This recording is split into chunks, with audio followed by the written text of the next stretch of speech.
चलिए बहुत बढ़िया। तो आज हम पढ़ेंगे, हमारे टॉपिक का नाम है आर्य समाज। कौन सा समाज? आर्य समाज। पहले समझना आर्य का मतलब बेटा, ये जो समाज है ना, इस समाज की एक मान्यता है। समाज की मान्यता है आर्य। आर्य मतलब इनका कहना है भारत में सबसे पहले आर्य आए थे। कौन आया था? आर्य। इसलिए इसको कभी कभी हमारे देश का नाम आर्यव्रत भी है। किस किस को पता है बात? आर्यव्रत। हमारे भारत को आर्यव्रत भी कहा जाता है, क्योंकि ऐसा माना जाता है दुनिया में सबसे पहले, भारत में सबसे पहले आर्य ही आए थे, आर्य आए थे। समझ में आ रही बात? तो आर्य आते हैं, इसीलिए इनका नाम था आर्य। आर्य का मतलब होता है सर्वश्रेष्ठ, मतलब सबसे सबसे बड़ा, सबसे श्रेष्ठ, उसे कहते हैं आर्य। इसकी मानसिकता को आगे बढ़ाने के साथ साथ एक व्यक्ति का नाम है दयानंद सरस्वती। दयानंद सरस्वती ने इस आर्य समाज की स्थापना की 1875 में आरा, बिहार में। 1874 में वो बिहार में गए थे, राजकोट के पास, और आरा में उन्होंने डिसाइड किया हम एक संगठन बनाते हैं, धार्मिक संगठन है। ये कौन संगठन है? ये धार्मिक संगठन है, धर्म का संगठन है। इस संगठन के तहत ये हिंदू धर्म का संगठन है। हिंदू धर्म के अंदर दयानंद सरस्वती को बहुत सी चीजें लगी, जिसमें कुरीतियां थी, आडंबर था, दिखावा था, छलावा था, गलत चीजें थी। इन सभी चीजों को दूर करने के लिए आर्य समाज ने हिंदू धर्म को खत्म नहीं किया, या हिंदू धर्म से अलग नहीं हुए।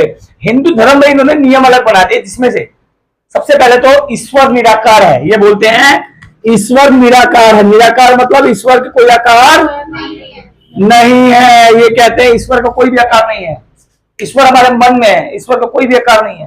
ठीक है? ये एक चीज को ज्यादा मानते हैं, ओम।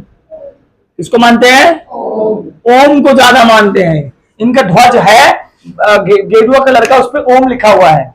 ठीक है? ये सूर्य भगवान की पूजा करते हैं, ये यज्ञ पे विश्वास करते हैं बस। अब इनके साथ कोई गलत काम हो, ये यज्ञ पे विश्वास करते हैं, यज्ञ से प्रार्थना, अग्निदेव की प्रार्थना करते हैं, ध्वज की प्रार्थना करते हैं, सूरज देव की प्रार्थना करते हैं बस।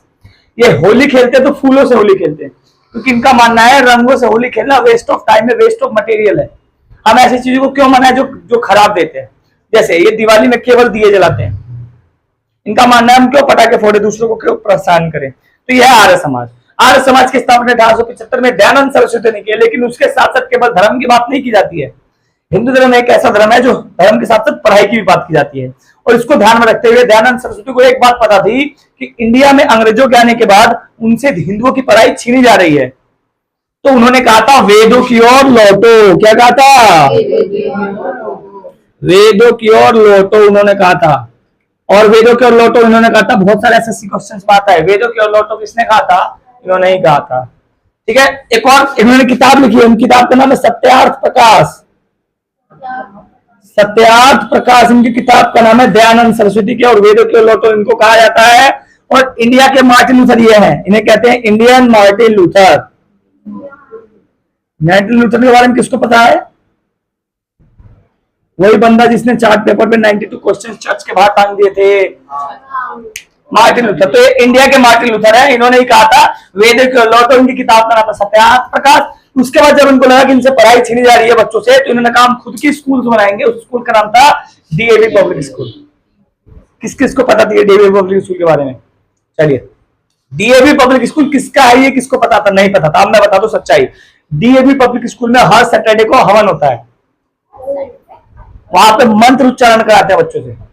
DAV public school full form है दयानंद एंग्लो वैदिक पब्लिक स्कूल। दयानंद एंग्लो वैदिक पब्लिक स्कूल, दयानंद एंग्लो वैदिक पब्लिक स्कूल। ठीक है? दयानंद एंग्लो वैदिक public school DAV public school का नाम है। समझने बात ये थी आर्य समाज। और आज समाज आज भी चलता है और चलता रहेगा। 1875 में चला था, आज 2075 आने वाला है, आ जाएगा 50 साल में। समझ में आई बात? ठीक है? ये था Arya Samaj. Thank you so much.